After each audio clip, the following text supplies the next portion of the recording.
PN Panicker Alappuzha ജില്ലയിൽ നീലമ്പേരൂരിൽ ഗോവിന്ദപിള്ളയുടെയും ജാനകിയമ്മയുടെയും മകനായി 1909 March 1-ാം തീയതി അദ്ദേഹം ജനിച്ചു. മലയാളികളെ വായനാ സംസ്കാരം പഠിപ്പിച്ച, വായനയിലൂടെ മാത്രമേ നന്മ കൈവരുത്താൻ കഴിയൂ എന്ന് വിശ്വസിച്ച, അതിനായി ജീവിതം ഉഴിഞ്ഞുവെച്ച പുതുവൽ നാരായണ പണിക്കർ എന്ന PN പണിക്കരുടെ ചരമദിനമാണ് ജൂൺ 19. ഈ ദിനം കേരളീയർ വായനാ ദിനമായി ആചരിക്കുന്നു. അമ്പലപ്പുഴയിലും സമീപ പ്രദേശങ്ങളിലും ഒട്ടേറെ ഗ്രന്ഥശാലകൾ സ്ഥാപിച്ചതിന് ശേഷം ഗ്രന്ഥശാലാ സംഘം രൂപവൽക്കരിക്കാൻ അദ്ദേഹം ശ്രമം തുടങ്ങി.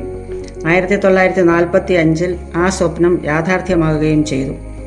സാക്ഷരത, വിദ്യാഭ്യാസം, ഗ്രന്ഥശാലാ പ്രസ്ഥാനം എന്നീ മേഖലകളിൽ അദ്ദേഹം നൽകിയ സംഭാവനകളെ മാനിച്ച് ജൂൺ 19 മുതൽ 25 വരെയുള്ള ഒരാഴ്ച കേരള സർക്കാരിൻ്റെ വിദ്യാഭ്യാസ വകുപ്പ് വായനാ വാരമായി ആചരിച്ചു വരുന്നു. ഇന്ത്യൻ പ്രധാനമന്ത്രി ശ്രീ നരേന്ദ്രമോദി 2017 ജൂൺ 19 ദേശീയ വായനാ ദിനമായി പ്രഖ്യാപിച്ചു. 2004 ജൂൺ 21 ഒരു സ്മാരക തപാൽ സ്റ്റാമ്പ് ഇറക്കി തപാൽ വകുപ്പും അദ്ദേഹത്തെ ആദരിച്ചു. 1945 47 ഗ്രാമീണ ഗ്രന്ഥശാലകളുമായി തിരുവിതാംകൂർ ഗ്രന്ഥശാലാ സംഘം രൂപീകരിക്കാൻ അദ്ദേഹം നേതൃത്വം നൽകി.